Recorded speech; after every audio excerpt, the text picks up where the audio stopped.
Scanning for audio.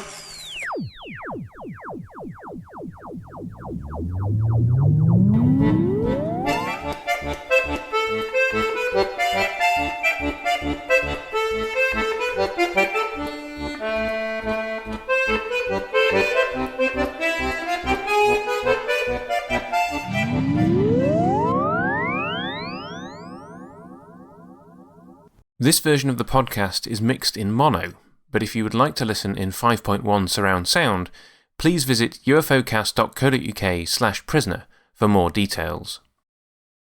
This is episode 17, but we recorded it last. Hello and welcome to episode 17 of By Hook or By Crook, our prisoner podcast, and I'm here as ever with my co-host Michael. Hello, Michael. Hello. And I'm guessing we've got a number 3. We do. We have our final guest of the series, and as you know, Michael, this has not been smooth. We've had to cancel this episode for various reasons on various sides about 4 or 5 times now. But thankfully, here we are. We're recording this the day after our episode on the girl who was deaf went out. Finally. After a pause.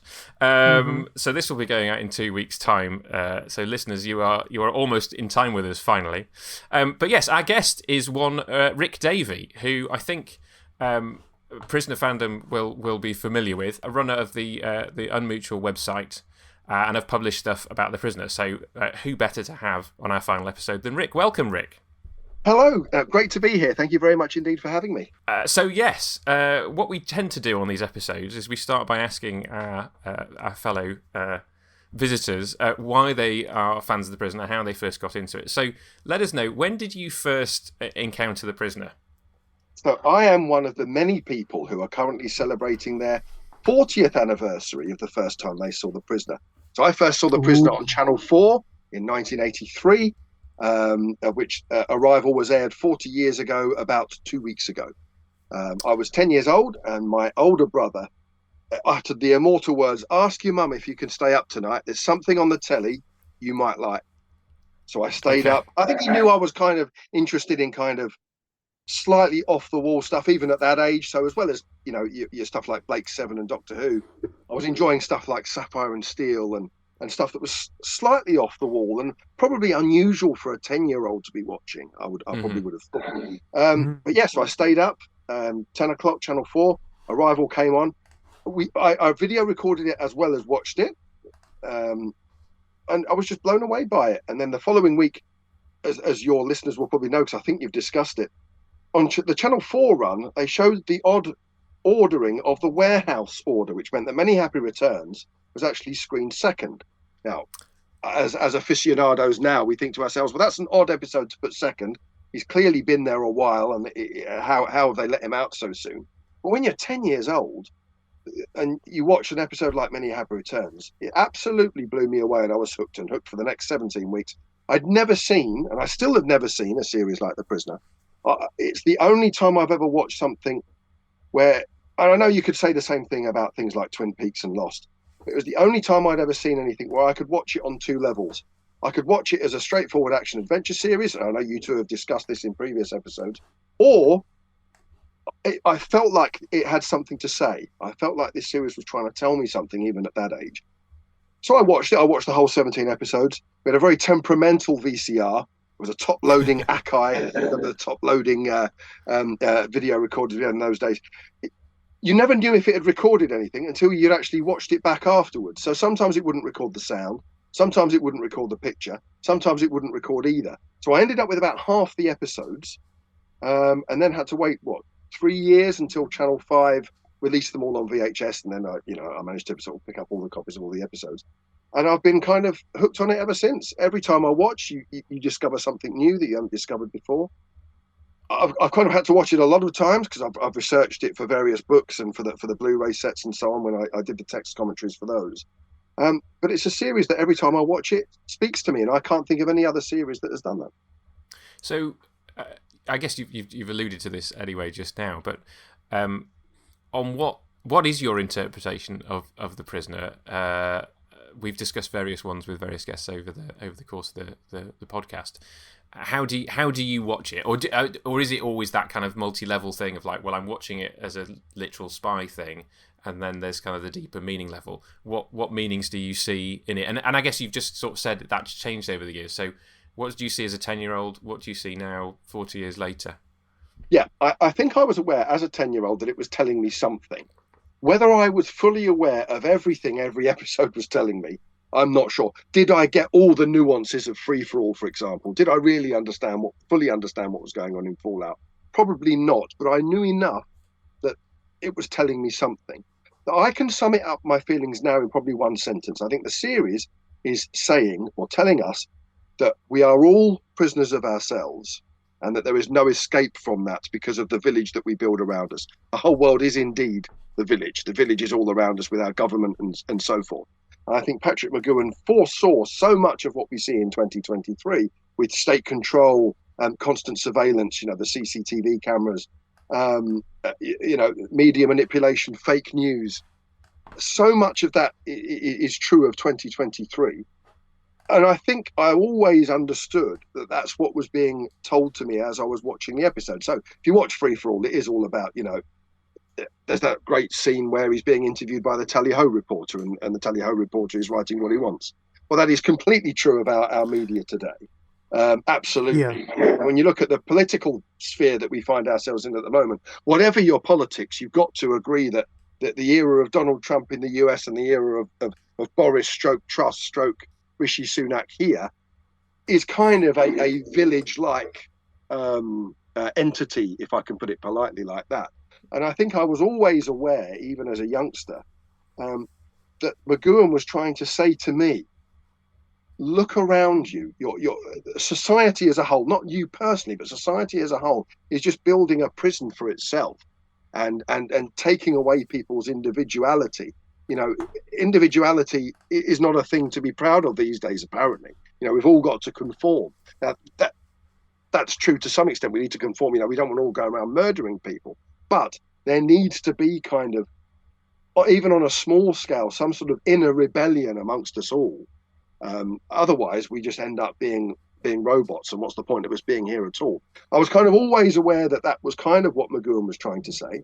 One might argue that he wasn't trying to say that, and that's the great thing about The Prisoner. We can all interpret it in different ways, can't we? We can all have our own interpretation, or we can have no interpretation at all. You can watch it as a really cracking spy adventure series about a man held captive. You don't need to go any further if you don't want to. The problem is with that is that then when you get to Fallout, watching it on that linear level of it's an actual story about a spy held captive, the last episode kind of becomes slightly more nonsensical. So I think you have to take the last episode seriously. You have to take on board that it is an allegory. And I think the more times I watched it, the more I got that if you take it literally, then yes, you get a good spy story, but you probably end up with disappointment with the last episode. You watch it as an allegory of life around us, Fallout suddenly makes a lot more sense. So, I can totally see that point of view. Obviously, a lot of people in 1967 didn't see that because we understand that the reaction to Fallout wasn't particularly positive. To say the least. But also for yourself as a 10-year-old, how did you respond to Fallout when you first saw it? Because I think I was probably a similar age to you in the 90s when I first saw Fallout. So how did it strike you when you first watched Fallout? That's a very good question. I'm trying to do this at the moment because I'm having a kind of rewatch in the Channel 4 order at the moment. So I'm trying to kind of relive what I first thought about the program as I first saw it. And I'm trying to rack my brains. And I actually emailed my brother about this because I watched all the episodes with him. And I can't remember fully what my reaction to Fallout was, other than at the end, I remember turning around to my brother and said, "What a great ending." And he agreed with me. Now, a lot of people don't. A lot of people think that's, it's a terrible ending. But I think my opinion was at the time, and I think McGoohan in an interview said something similar. I remember thinking to myself, how else could that have ended? If you'd have just had the big reveal, he whips the mask off and there's some guy chomping on a cigar with a big white cat going, ha ha ha, I'm from your government and I've been running it all along. That kind of would have been A, predictable, and B, a bit of a cop-out. So whether I fully understood, the references to, dem bones, dem dry bones, or whether I understood about, resurrection and all those kind of undercurrents, which may or may not, depending on your point of view, be in that episode. I'll probably argue that I didn't get those, but I understood enough that it was about the fact that you can never escape. When number 6 tries to shout his individuality in front of, the jury, or whatever you would call those people with the robes and the mask, he's shouted down. He cannot be an individual.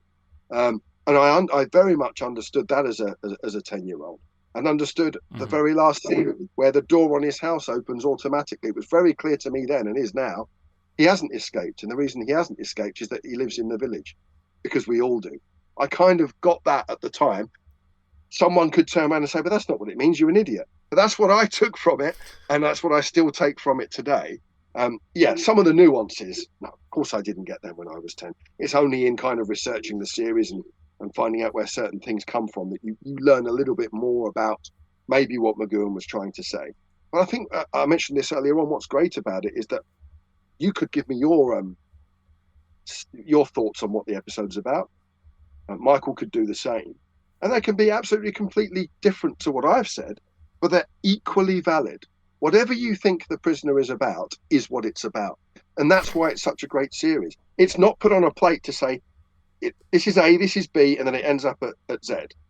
What this series does is it says to you, it gives you the ingredients, a bit like a recipe. It gives you a load of ingredients, make a nice dish out of that.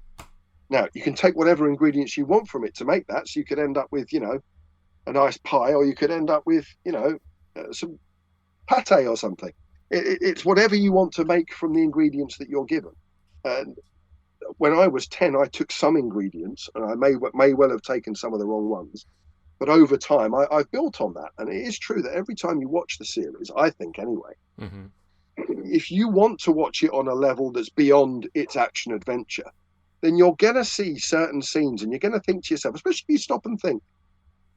I'd always advise people to watch an episode and then just spend 10 minutes just at the end of the episode, just having a sit and a think about what you just watched. You will come up with things that maybe change the slight way that you were thinking before. I think that's particularly true of Fallout, because there are so many interpretations of so many of the things. And also there is a danger. Don't tell anyone I said this. There is a danger that you can read too much into everything as well, and some things were just serendipity as to the production process. We must remember that. People say, "Why is it set in a cavern?" It's set in a cavern because they already had the set from the making of Battle Beneath the Earth, and they needed to use it, so they used it for Girl Who Was Death and Fallout.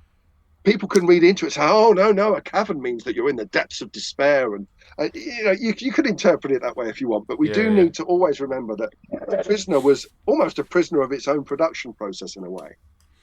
Yeah, that's really helpful. And I didn't know that. I think a lot of the I'm probably more well versed with the production of Doctor Who than I am with the Prisoner. So I've learned from people like yourself and others who we've had on. I've learned more about the production of the show.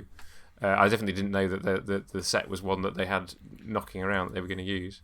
Neither did I. Not at all. Let's come to you, Michael, as we dive into Fallout.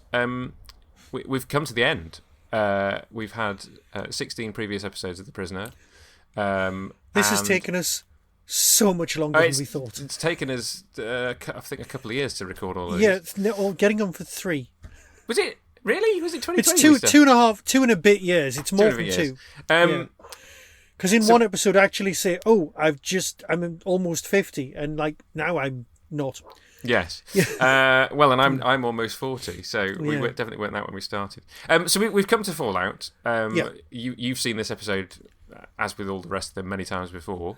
I guess I'll ask you the same question I asked Rick. How did it strike you when you first saw it on those Channel 4 repeats? And then how does it strike you now? Yeah, we covered this in episode 0. My dad walked in and he went, "Watch this, you'll love it, and you'll hate the last episode." And my dad was right. I didn't take away the things that you said early on, because I had that head canon thing. It wasn't that my expectations were very low, as I kind of suspected the 60s original audience were. They were kind of, yes, we've invested in this weird drama. We're expecting a payoff for things to be explained. And what we get is an explanation that is a metaphor. And I don't think a lot of people were expecting a metaphor. And I kind of wasn't either. So this is my least watched episode because of that, because of the baggage I brought along. And I kind of, when you've got friends that agree with you, because that's what kind of friends do. So me and my best mate Andy, when we watched this, he had pardon my French on this one, but he said, yes, the last episode, it's a load of symbolics. And that was how he described it, because he knew, he'd been in Prisoner fandom, he'd read up and he'd learned all about what things were supposed to mean, and like he said with the caverns, it could mean this, but what was the whole story supposed to be about? And he's still in the village because the doors open automatically at the end, which, to be fair, I'd not even noticed. I'm being honest with you. I thought the butler had opened the door. I wasn't paying that much attention. I didn't understand how he could have driven from, like, the logistics was still the things that were in my head. I got Leo McKern being brought back from the dead. I kind of accepted straight off. Sci-fi, spy drama, not a problem. Sort of thing we see in the Avengers all the time. But I think I had too much baggage originally to enjoy it on that. I'm going to see it as a metaphor kind of a way. And because people had told me what to think beforehand, I kind of just went with it because it was easier to agree. It was easier just to go, yeah, this is the episode where he just goes on trial, but not really. Oh, that's the bloke from The Girl Who Was Death. But wasn't that a dream? How does he know him and what's going on? So is this a dream as well? I was thinking it. It was like, oh, look, and the Beatles are in this with all it. And I get that. But I just didn't take away a lot from it. The them bones business was just, I just found it irritating. And it just wasn't for me at the time. It just wasn't. I've rewatched this. I mean, how many times did we almost record this? Like 3 or 4 times. Right. So I tried to rewatch it before each one so that it was fresh in my head. And I made copious amounts of notes. I really did. So I saw more on the run up to these chats than I've ever seen before, than I've ever paid attention to before. And I must admit I've enjoyed it a lot more, but I couldn't help but be glib as I've always been. You know, the thing about Garth Marenghi when he said, well, there are some authors who use subtext and those people are cowards. It's like, it's so obvious, but there's so many.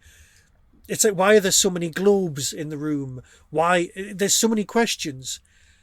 And then, because there was so much stuff in my head, so much baggage that I was questioning, so many questions, I made the mistake of going to the McGowan interview that he did. That's on the Blu-ray. Right. That's on YouTube. I think I sent you a link. And it's the series is summed up by him as being exactly what you've just been discussing. Was just, oh, how can I put this?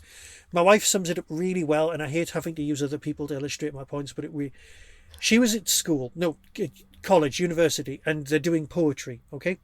So they're having this chat, and the lecturer says, this poem is about A, B, C, D, and E, right? Right. And she says, sometimes a poet just wants to write about the sky. It doesn't have to be about something else. And the poet's not here to ask. So the lecturer and all of, received, or fandom in our case, has presented us with all of these theories about what it's about. And it's about, oh yeah, it's a metaphor for his life. Yes, he's back on Earth. Yes, you couldn't possibly have had the James Bond ending. This is a James Bond ending. I'm sorry. He's in a massive cavern. There's the big things going up now. People have got machine guns. There's all sorts of weird cult things going on. This is a James Bond ending. This is not what they're saying. This is the most spy thing. There's a bit where Leo McKern's character is talking to number one, the rocket, which could be a droid as far as I'm concerned because it's got an eye, and it's just like Luke Skywalker talking to R2-D2 because it's just bleeping. And Leo McKern understands what the rocket's saying, or the cylinder. And there's loads of filmy stuff going on in order to distract you from, yes, it's a metaphor, which is what we've brought to it. Mm-hmm. And then in the interview, you watch McGowan say, well, I didn't just want to do the spy thing. I wanted to do this. Oh, yeah, whatever you want to bring to it, that's it. So what's made The Prisoner, what's made this episode so important is us. They just wanted to finish it, to give us an ending that filled all of the boxes that they wanted to tick, to be as odd as McGowan's character, or as McGowan himself is. Mm-hmm. Not give us what we were expecting, to subvert our expectations, which is what this is, but still do it within the low-grade spy drama-y thing. But there's the business with the masks being pulled off, the globes, the orbits. Before we get, sorry. I was going to say no, it's good. Before we get into the weeds of your notes, I'll just give my reaction. Please, and again, please tell me to shut up and do. No, it's fine. It's fine. As we said in episode 0, my introduction was my dad saying, as this show that I used to watch when I was a kid. I mean, he was 13? Yeah, he was 13, 12, 13. This thing I watched, and it's about this guy who gets kidnapped, ends up in this village where he's trying to escape, and they're trying to break him, and he turns out to be number one. Like that was like I knew that from the off, and obviously, let's have the spoiler before we begin. As we've kind of said, we've alluded to this throughout the run that like obviously that is a big spoiler for the final episode, and as I said, I think a couple of weeks ago, I don't think that actually is as much of a spoiler for the series as a whole as like, because it's not. It's like, I mean, let's annoy all of our listeners who really don't like Doctor Who, but it's like any modern description of Doctor Who that you read. You go on Wikipedia and it says and the opening paragraph will tell you that the Doctor is a Time Lord, right? And I would always say that if you're going to write a description of Doctor Who, that's irrelevant. Partly because some of my favourite stuff is from the 1960s, and obviously you don't know that he's a Time Lord from that, So there's the fact that number 6 is number 1 is an important detail for this episode, but actually it's largely irrelevant for most of the show. And I was also, because he'd said that this was this big revelation of Fallout, I was expecting something a lot more elaborate, and the actual moment is quick, brief, and then we get on with the rest of the episode. And so I think I was slightly wrong-footed by it, because I was expecting something different. Oh, you mean like in a kind of a James Bond evil clone version of himself kind of thing? Well, I was at least expecting number 1 to speak. Fair enough. I was expecting them to have a conversation, and obviously they don't. It's just this kind of brief reveal, and then on we go. Can I just tiny jump in? It was so brief when I first saw it, and I wasn't taping it, and it was so quick that I was expecting more exposition later on to follow, that I didn't really spot that it was McGowan, because it's so quick, and I was watching it on a fairly small black and white TV in my bedroom. Yeah. And I was like, well, who is it then? It's a monkey mask. What's going on? And a monkey mask comes off, and it's just this sweaty man cackling. And I was like, well, and I honestly didn't grasp. Well, you know what I'm like with faces anyway. Yes. When it comes to characters, if they're in the wrong place or in the wrong setting. So seeing that, I didn't really realise that that's who it was. I was, well, who is number 1? I still don't know. So sorry, I'm interrupting. Go on. No, but I think that makes my point. That, though I guess obviously thematically, and as Rick you've alluded to, and maybe you could unpack this a bit more. But it's important in the sense of like the message of the story being about we're all prisoners of the village because we've all built these prisons for ourselves.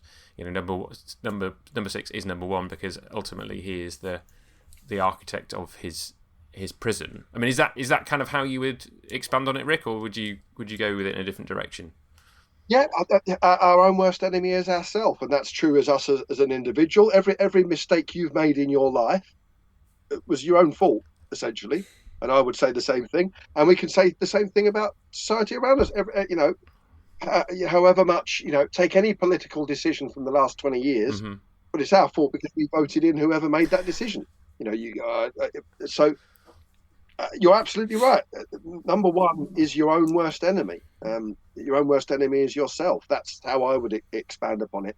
But, Michael's absolutely right, and so are you, that it goes by so quickly in that episode. I mean, there must have been people that just looked at the floor or dunk a biscuit in their tea, and by the time they've looked up, the scene's gone, and then they would have got to the end of the episode and gone, well, we never did find out who number one was. But then there's another clue at the end, because, of course, he lives at number one. His house in London has a big number one on the door, and then the door opens automatically as he walks in at the end. So you do get another very subtle clue, and I've got to admit, and on a black and white telly in the corner, no one would have noticed that, especially in 1967. But I don't think all the way through it was important who number one was, funnily enough. It is a spoiler, as I said. But when I was watching it, I was more interested in why he was there and who was keeping him there, rather than who the person in charge is kind of irrelevant. The same as it's irrelevant today. It doesn't really matter who the Prime Minister is, because he's controlled by backbenchers. So number one is a MacGuffin. It's just something to force the plot forward. Arguably. Or through the first 16 episodes, yes. Right. Yeah. I would say so. I don't think that's important, because it isn't important. It isn't important, really, who imprisons us in that sense, because as I mentioned, we've all imprisoned ourselves. You can moan about the government, but we voted for them. Well, whichever government that is, whether that's a red government, a blue government, or no, it or actually, blue and yellow one. Early on, like episode 2 or something, we've got the signs that say questions are a prison to yourself, and the questions that we're asking, we're craving exposition so much that we've imprisoned ourselves in that mindset, because we want. As an ordinary TV viewer, we're sitting there going, well, who was it then? Well, I've hung around all these many weeks to find out. And you haven't. You've hung around all these weeks because you're enjoying the drama and seeing someone fight the system. So I can see your argument. I'd agree with what you just said as well. Yeah, I absolutely would agree with what you're saying there. But I think, isn't that what makes the programme so much, I don't want to use the word better, so much more unique, if you like, than other television programs, in that if you don't have that, we don't have these discussions for the next 56 years. We just have a program, with an ending. Well, that's exactly it. Yeah, it finishes with, and in, like you said, with the Wikipedia entry, when they find out that number 6 was number 1 all along, and it was really obvious, and you're like, well, I mean, I know I've been going on about the whole Alex Cox and the cloning thing, but if we ignore that, because there are characters who reappear. Go ahead. I want to hear what Alex Cox's explanation of Fallout is. Yeah, it's incredibly boring. It genuinely is. I'll discuss that in a minute. But one of the things he mentions early on is that there's several people, like the gardener and the electrician, who are all the same person, and he thinks that there's a whole cloning thing going on in the village. Right. Now, the argument that number 6 could be number 1, but using the mind swap technique kind of works, but that would have been more pandering towards what I wanted from an exposition, where number 6 and number 1 could, like you said, have talked to each other. Why have you put me here? Well, I've put you here because you're the original designer of the village. That's why you're here. That was my theory all along. That's why they weren't allowed to mess with his head too much. Yeah. Excuse me. But the thing is, we do already have number 6 talking to himself, or rather, we have Patrick McGoohan talking to Patrick McGoohan in Schizoid Man. I mean, obviously, that episode makes it very clear that Curtis is a different person. Yeah. And there's never explained why Curtis looks like number 6, right? Whether it is plastic surgery or what. The prisoner has already kind of given us there's another person that looks like him out there in the world. Why not have another one? You're completely right. So I stand corrected. No. I'm just saying. I think we're all in agreement that it makes more sense to interpret Fallout on a not on a literal level. But actually, the show has given you a way of kind of going, okay, well, there are actually more than one. There is more than one person that looks like Patrick McGoohan. You can still watch Fallout on a literal level, and you can exactly with the conclusion that you've made. And I don't know if either of you have listened to you're probably both being Doctor Who fans, very familiar with the work of Big Finish, who do Doctor Who audio dramas. A little bit. They also did an audio version of the Prisoner series, and when they did Schizoid Man, they did have an explanation. They said, he is a clone. We are cloning people. So if you want to take that literally throughout the series and say, in Fallout, he's looking at a clone of himself. And then underneath that, you could say, well, the allegory of that is that your own worst enemy is yourself. You can do that. But if you want to take it literally, then you can have that conclusion. No, you're right. And because of my approach to this episode, I am on record, and I have said this many times, I prefer the ending that Nick Briggs did to the TV version. Which I still haven't listened. I haven't listened to it yet, so no spoilers for the Big Finish audience. It's different. Yeah, no, I'm aware. I'm aware of that. But also in the extras, Nick talks about some of the other theories, like that the prisoner takes place in the last few moments of death, and things like that. The whole thing. Yeah, takes place in that. So there are other theories about what the series means that I'd never come across, that he's obviously looked into before he arrived at this is his version. And I think I'm not blowing any trumpets. I think I'm on those extras on the Big Finish Series 3, talking to Nick about that. There is a theory that when number 6 is gassed in the opening sequences, what follows in the next 17 episodes is his death dream.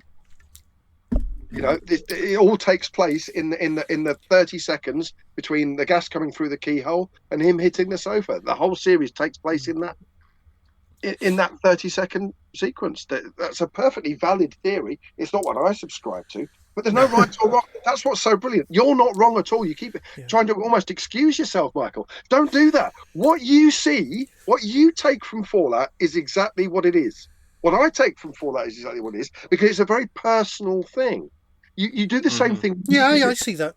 I can listen to a music track and think it's the most beautiful thing I've ever heard. You could watch it and think, well, it's the most rip-roaring thing I've ever heard. They're very different emotions, and Fallout does that, unlike any other thing. Yeah, there are things that make you talk and chat, and you can talk about, pick a Doctor Who story, and you'll have some fans who love it and some fans who hate it. But essentially, the plot is the same for both people. Both fans will know what the plot has been about. You can't have the Five Doctors isn't an allegory. It's a story from start to finish, and you either love it or you hate it. The Prisoner, you can watch on so many different levels and take so many different things from it, but nobody's right or wrong. So don't apologise for saying what you're saying, Michael, because what you take. So what we're actually back to is my wife's argument about the poet, because in the interview, McGoohan's saying, I tried to do this and this and this. And because we are, it's like the location of meaning within a text. We are removed from it, but we've also experienced it through the medium of TV and through repeated viewing, and not particularly in the way it was intended. But we've taken it apart more because of its cult TV nature, and very much because of this episode. The fact that we can argue about it, it's like we can go on chat shows and violently disagree with each other, because it is so interesting, so ingrained in it's part of our culture. It's part of who. It's literally, we've all made it part of who we are, in various degrees. It's sculpted your career. It's sculpted my take on the world. It's had different effects on you. But we've all taken stuff away from it, and it's 17 episodes of an old TV series. Yeah. Bless Sapphire and Steel, bless those other weird cult TV programs. But this has actually affected our psyche. And I'm not blowing its own trumpet here, but I think it's affected our psyche more than McGoohan intended. Because of... Yeah. But who knows what McGoohan intended? No. And I suppose... So... I guess where I struggle with Fallout is that on one level I would have preferred something more explicable, because I to some extent rail against the death of the author. That's kind of like, I don't know how long academically that has been like the mantra, that like the author might have meant whatever, but that doesn't matter, particularly if they're dead. They can't say anything else, and we can say what we want about the text, And I actually, this is one of those things that I end up being quite hypocritical about, actually, because sometimes when you do then have an author kind of try and explain their work, you go, oh, I don't like that explanation. So in this instance, I'm going to subscribe to the death of the author. But often I'm like, no, actually, I would like to get to the bottom of what the author was going on about. And the thing about your wife's thing about the teacher going, this is what this poem means. I love Judith Kerr, her reaction to being told what her book The Tiger Who Came to Tea was about. That somebody said, oh, it's about the Nazis invading or something like this, and she was like, no, it's about a tiger who came to tea, right? And basically saying, look, you can read whatever subtext you want into the story. I didn't put it there, which is fine. Obviously, if you kind of go with, well, it doesn't matter what she thinks, then you can say it's about whatever you want it to be about. I'm quite happy to say, okay, well, she wrote a book about a tiger who came to tea, and that's the level on which I read it with my daughter anyway, because she's 6, right? We're not going to kind of have conversations about, well, what does this actually mean, like, and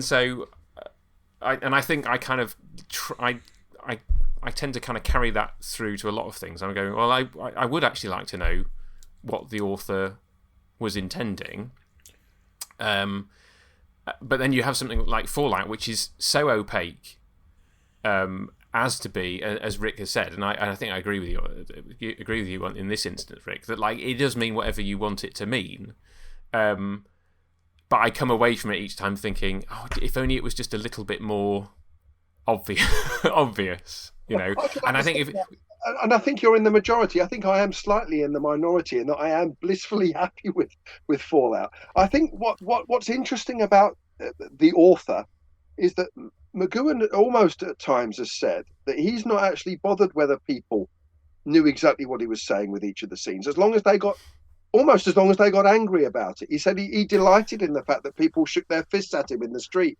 and said, "What's all this?" And he's going, because at least people were cared. At least people were getting angry. At least people were trying to think about what was going on in their lives around them and why they were being affected by a TV show. You shouldn't get angry about a TV show unless it's telling you something. So I do have a bit of sympathy for what you're saying.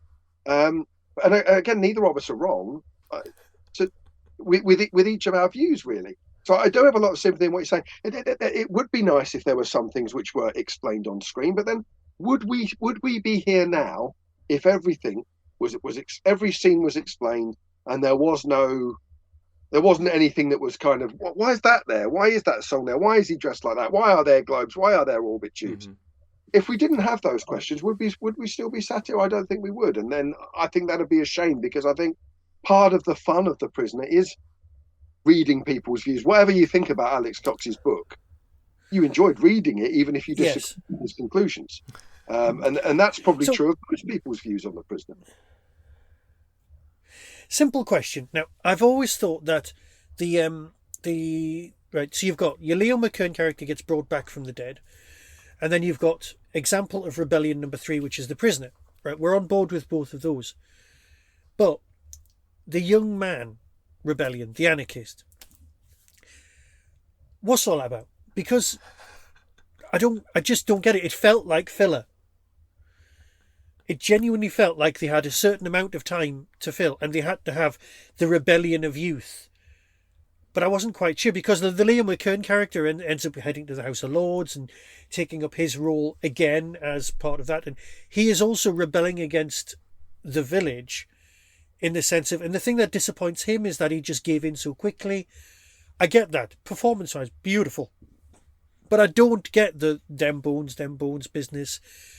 I just don't get it. And I don't think I got it when I was a teenager. I was never rebellious. I'm too dull. But this guy was the psychologist from the episode that was Mind Control, and I can't get beyond that when I'm watching this. Right. I can understand why people think that. problem is with ITC shows, and The Prisoner is one of them, is that you do get actors playing different characters in the same series. It's difficult to divorce from that and think, okay, I've got to think of him as a separate character to the one we saw 2 or 3 episodes ago. But that is the truth of the matter. He is a different character. He's in Alexis Canner's in 3 episodes. Kenneth Griffiths is in 2. Christopher Benjamin's in 3. You do get actors. Michael Miller's in 4, I think. You do get actors who appear in various episodes. They're clearly playing different characters. The reason that he is there is because whatever Leo McKern, yes, he rebels in one way. Patrick McGoohan rebels in another way. They are still the establishment. Leo McKern is still representing government. Number 6 is still representing adult establishment figures. The point of number 48 is that you can't change society unless youth is doing it. Take climate change today in 2023. Us older people putting out our recycling or whatever is not gonna rescue climate change. The only people that can do that are the next generation, because they're the ones that are going to have to live with it. And that's what Alexis Canner's character in Fallout is representing. You cannot rebel as a 50-something adult who's part of the establishment. You can do little bits here and there. As number 6 found out, you don't get anywhere. You raise your fist at the system, but at the end of the day, you don't escape. The only way that society can escape its own imprisonment is if the youth all collectively get together and say, we need to change how society works. And that's what Canner was representing. And the Dem Bones song, I'm not a religious person, but Patrick McGoohan was to some extent. He trained to be a priest at one point. He was a devout Catholic at certain points in his life, not towards the end. But I think Dem Bones comes from Ezekiel 37, if I've got my reference correct. And basically the song represents, if you don't think as an individual you can rise up, you're wrong. I mean, in the Bible, it's because of the will of God you can rise up and walk again. These bones going to walk around. So the reason that song's in there is to represent, look, if you stand up and walk around collectively as individuals, you can rebel and you can change the system. You can't do it unless you do it en masse. And that's the message of Alexis Canner's rebellious youth character. It's not one person rebelling, it's youth rebelling and changing society around us, because only a generation as a whole can do that. The odd person here and there can't. That is a right. Yeah. Well, okay. I mean, I get it. That's fine. I mean, as you say, I'm not right. There's no right or wrong. I don't want. Yeah. Because this is just a personal theory, piecing together bits of production, bits of interviews, and my own interpretation.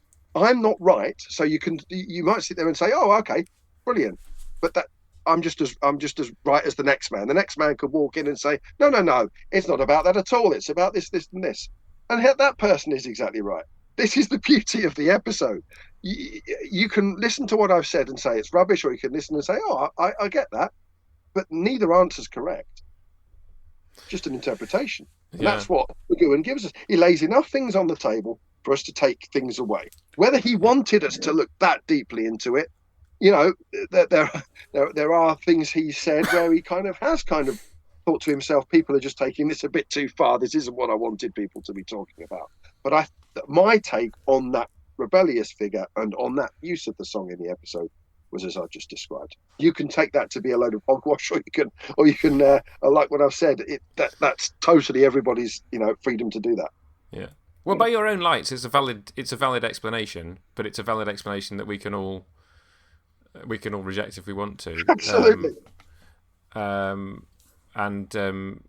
Yeah. I it's funny. I've not massively thought, as a Christian myself, I've not massively thought about the religious implications of it, to be honest. I know obviously I know that McGoohan was a Catholic and that informs certain aspects of how he went about his life and everything. And I actually, my parents live very close to, and I did for a long time, to the Catholic, to where they rebuilt the Catholic Church that he was part of. So where the community he grew up in was a bit further away from where I lived, but that church disbanded, and then it was rebuilt just up the road from my parents' house. So it's one of those weird links that I have with him, but it's not one that I've thought much about.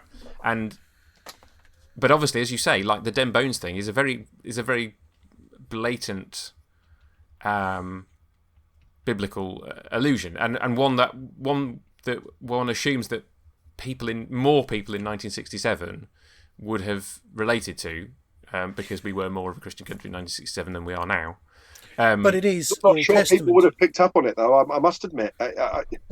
It's more of a black and white minstrels thing, which they would have got from, black and white Saturday Night minstrels. TV singing. Well, no, it is. Yeah. It's an old revivals thing. And Yeah. So, yeah.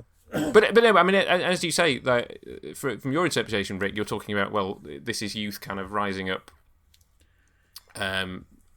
But as you were talking, I was like thinking, well, as you say, it's the breath of God in the vision that Ezekiel has. God says, prophesy to these bones, but it's the breath of God that brings them all back to life and clothes them with flesh and everything, and then they go on living. So it's funny, you can interpret that on the level of like, well, it's a bottom up youth revolution, but actually, if you kind of think more about the biblical story, it's actually a top down God.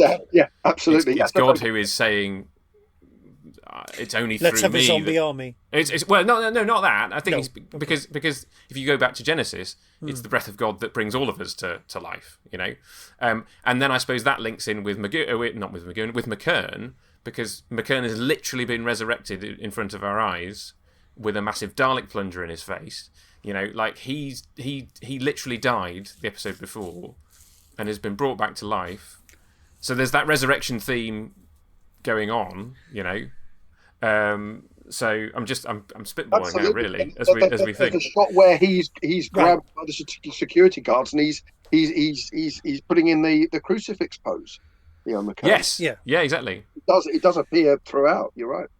So there's a lot of similarities, but getting on to the episode as a whole, right? You've got your trial sequence. You've got your sequence where number one isn't revealed. Then you've got a rocket taking off. Then you've got driving a bus driving on the back of a camper van to London via God knows where the village actually is located. I mean, they said you can survive in this truck for months, but it looks like they're on there for a week and they're just chucking stuff out the window. It feels like it's become an episode of it actually feels like Help.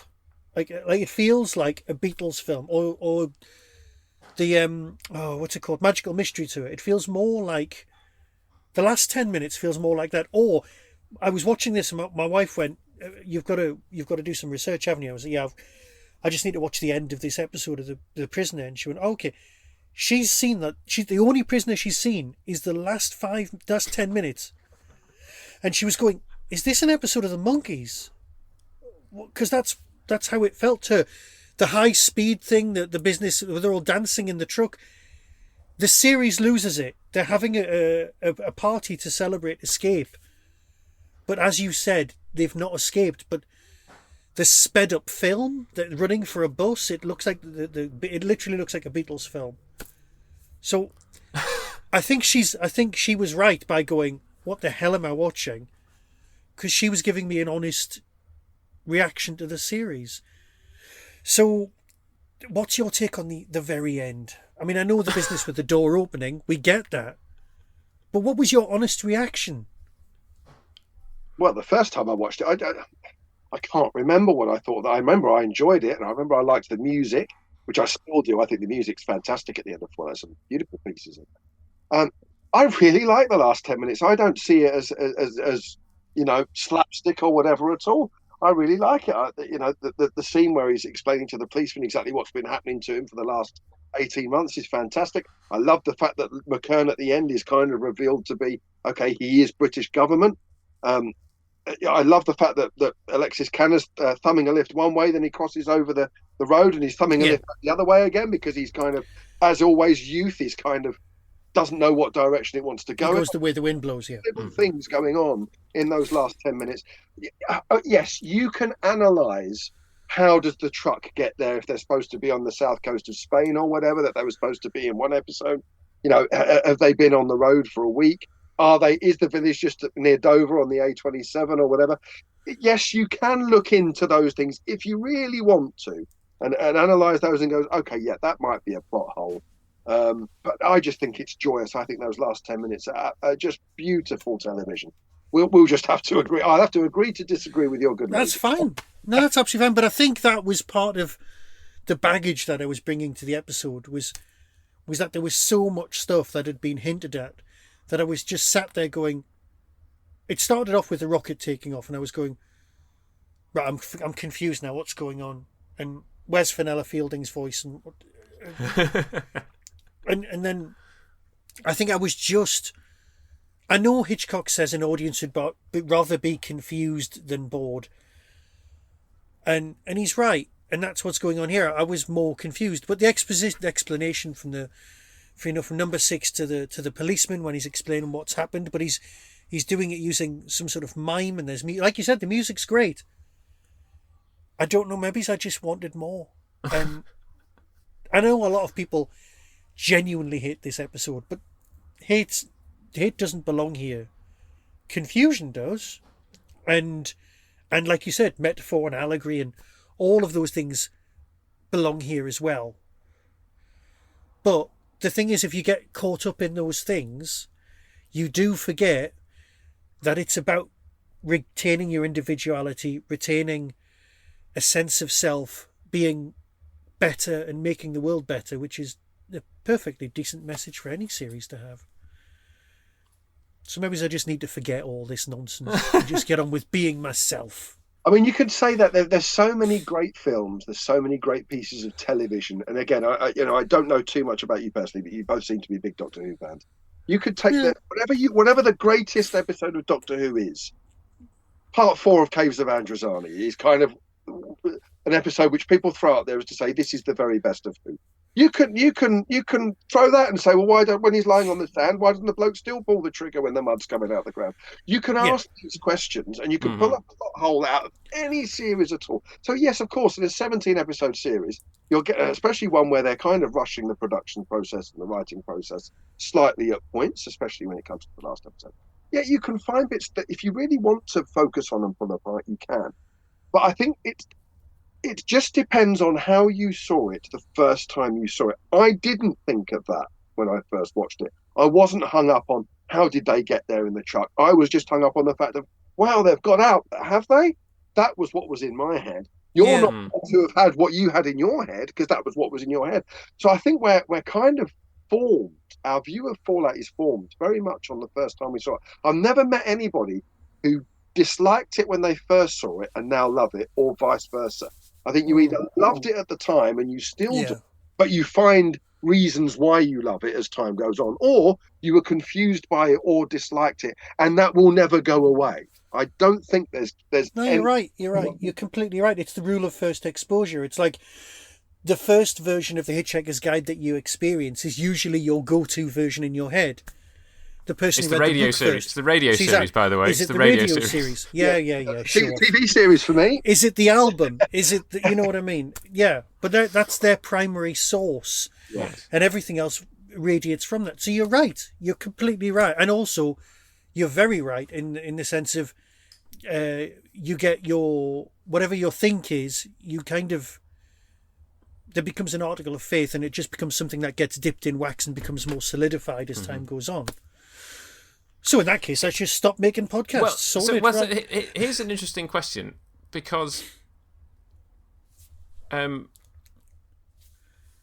I've said before, my experience was VHS tapes, my brother buying them, and so it was whichever tape we got next. And so I watched it sort of... Arrival definitely was something that I saw at least halfway through. But subsequent to that, once I got hold of them all on VHS myself, and once I got hold of the DVD and the Blu-ray, is that I don't think I've ever really dipped into The Prisoner. I think it's generally one of those things where when I come back to it, I'm like, right, now is the time to rewatch again. And then you watch all 17 episodes over the course of however long it takes to fit it into your life at that point that you decide to rewatch it. Which is very unlike my approach to Doctor Who, which I've barely ever watched in seasons because I'm like, I fancy watching, like you say, I fancy watching Caves of Androzani because I want to see bleak Doctor Who at its peak, or I want to watch the Horns of Nimon because I want to watch a pantomime, But this is a series that pretty much universally I come back to and go, right, I've got to watch the whole thing, which means you start with Arrival and you go all the way through to Fallout. And actually, I'm not entirely sure why I do that, because you can just largely dip in, as we have discovered doing this whole show, because it's taken us 2 years to rewatch the whole thing and podcast about it in a completely random order, And is it respect? You kind of respect it enough. You're treating Doctor Who like a member of the family. You're like, yeah, let's just do that. But with this, it's kind of important, and you want to give it a bit of reverence. And also, it's only 17 episodes. You can. Well, I think you that can might do be that. I think that might be part of it. It's just that you can't do it with Doctor Who, right? I've never attempted to rewatch. I mean, obviously, because you've got the whole missing episode issue. I've never tried to watch from An Unearthly Child through to whatever the current episode is, because I don't have the time, and also I'm not that bothered. Whereas, I don't know, it just, like you say, there's 17 episodes. It kind of feels like it's doable once in a while, You go, okay, right, now I feel a prisoner itch. Right, let's watch the whole show. Right. And yet, actually, because Fallout doesn't really, it gives you an ending, but it doesn't really give you that conclusive ending that you definitely crave, and I think I crave to some extent. I'm like, well, why do we do it? What do you think, Rick? Is this something? You've obviously watched it lots in kind of the course of research, but is it a show that you dip into, or is it a show that when you come back to it, you're like, no, I've got to watch the whole thing from Arrival to Fallout? Or I've not really thought about it, but you're right. Obviously, if I need to check a fact, I'll put an episode on to see that I need to check that car number plate is whatever. Things that you have to check. But yeah, when you're watching the series, I don't think I've ever thought to myself, do you know what? I'd like to watch Checkmate tonight, or I'd like to watch Girl Who Was Death. I have always watched it in a sequence. I changed the ordering. I mean, that's a whole debate in itself that I know you've mentioned several times about what's the best order to watch the episodes in. So I have watched it in many different orders. But no, I think it's because when you watch an episode, whichever episode, if you were to watch an episode, out of sequence and just say, right, I'm just going to watch Schizoid Man, I think you automatically think to yourself, I should have watched Arrival because that explains how we got there, because you see it in the opening sequence. And if you're going to watch Arrival, then you kind of want to watch other episodes where he is kind of finding his feet, so Dance of the Dead, Chimes of Big Ben or whatever. And then because you've watched them, you think, well, I've got to watch the last two because they form part of it. So you end up watching all 17 anyway. You can argue, should we miss out a couple? There are episodes which could be described in inverted commas as filler, but I've always thought that it's a series that is only made up of its whole, not of each individual component. So yes, there are episodes that are better than others. There are episodes which you could argue are more essential than others. But I've always viewed The Prisoner as a 17-hour-long drama, not as I view Doctor Who as a collection of stories. Even if you want to watch, Hartnell, it doesn't kind of have much. It doesn't really have a story arc. The characters change, and you see the characters develop, and Ian and Barbara leave and whatever. But it's a collection of stories, and you could say that about most TV. I see The Prisoner, even though there's not a story arc, I see it as a 17-hour-long drama. I guess you can change the scenes around in that drama and put them in different orders, but it's essentially a 17-hour-long drama. Is how I've always seen it. Because when I was watching it at the time, I didn't want it to end. But then when it ended, I never once thought to myself, that's a shame, I wish there were more episodes. It just felt like the perfect thing. Mm-hmm. But then I suppose we are now used to arc storytelling, aren't we? I mean, it's been a staple of... I mean, it would now be weird to not make a TV show that was one story spread over a season or multiple seasons, or you definitely have an arc that goes over a particular season, and then like that is how we make TV today. I don't know what I'm trying to say with that, but like, I mean, I recently, because the new Babylon 5 animated thing came out, and I watched it, and then I was like, okay, this is revisiting a whole bunch of moments from Babylon 5, and I get that, but I haven't rewatched Babylon 5 for a while, so I started a Babylon 5 rewatch, and I'm sort of halfway through season 1, and I'm like, well, now I have to watch the rest of the 100-odd episodes that there are, and all the movies and all that kind of stuff, because that obviously famously has very tight control at the top from one mind kind of over all of it, in a similar way that you kind of think about Patrick McGowan in relation to the Prisoner. But that does seem to be like, that is how we do TV today, like, and it maybe the Prisoner was one of those places where that started. Shall we do our very exciting Doctor Who actors thing, or have we seen everyone?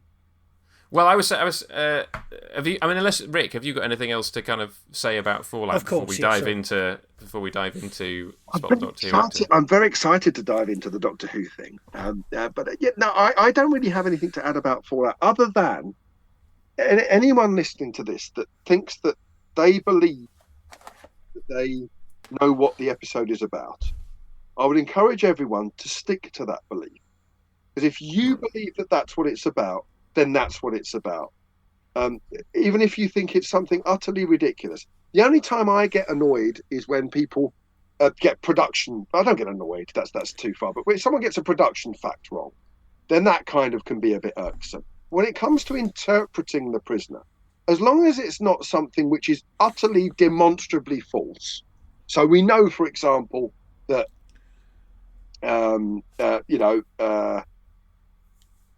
Living in Harmony was a drug-induced hallucinations to try and get it. That's not about anything else, so we can't really interpret that. But Fallout and the series as a whole, interpret it how you like.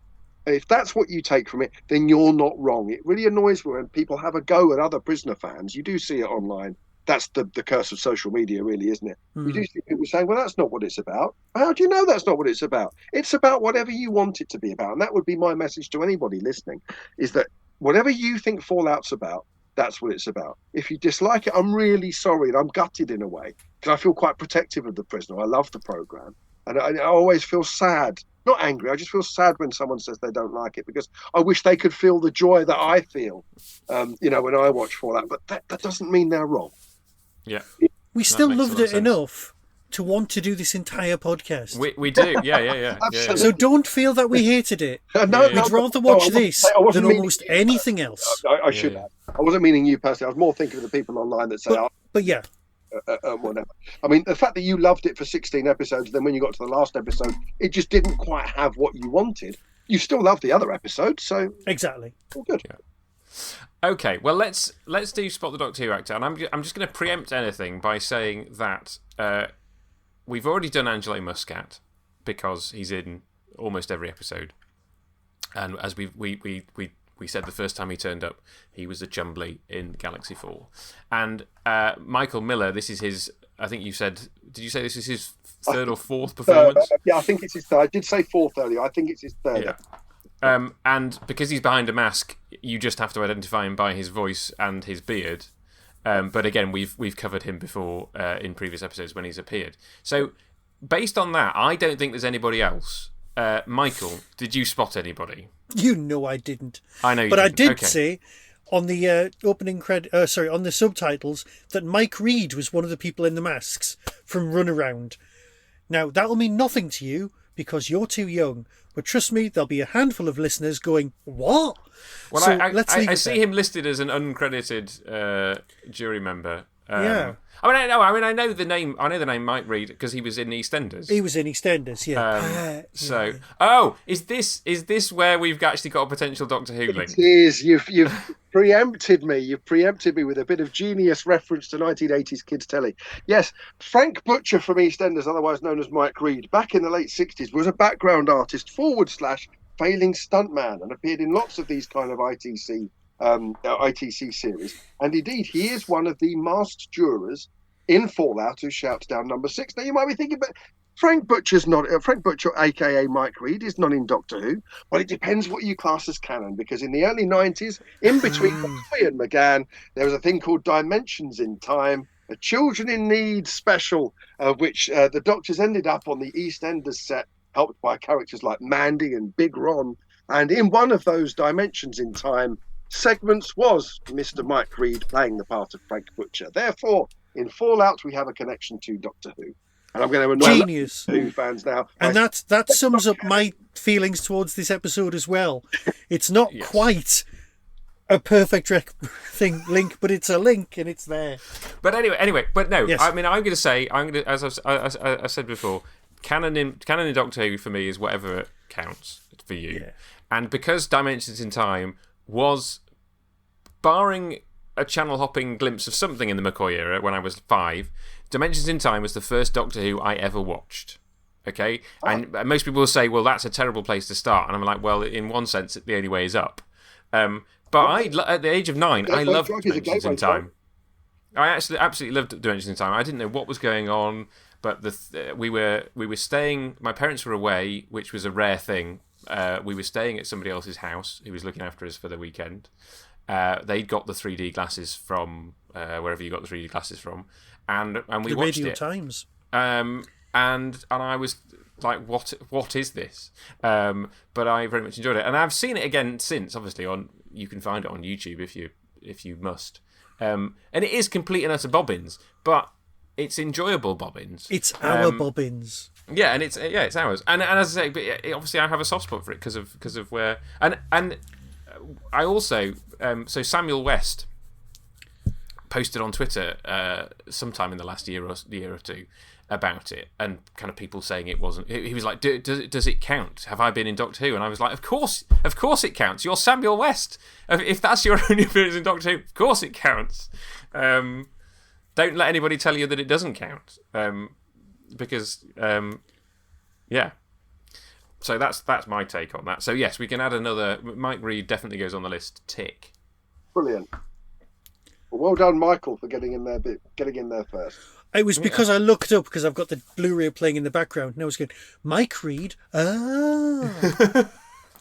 Can I just thank you for coming and being on this? And it was worth the wait. Oh, very much so. Yeah, glad that we finally managed to make our diaries work without And it's disasters. Been an absolute pleasure, and it's been even more of a pleasure to know that, Michael, you've been reading my text commentaries on the Blu-ray set, which I wrote. Certainly have. Every single one. I hope you've enjoyed them. Thank you. Okay. Well, I guess it only remains to say thank you, Rick, for being here. And never do, Danger Man. Have me on again. Well, we'll see. We'll file that one for future reference. So all that remains is to say goodbye from you, Rick. Goodbye. Thank you, everybody. Thanks for listening. And it's a goodbye from me. And I will leave, as ever, the final word to Michael. Be seeing you.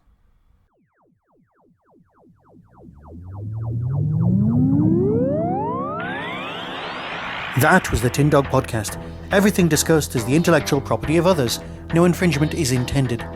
For early access to reviews, follow the show on YouTube or Twitter @TinDogPodcast.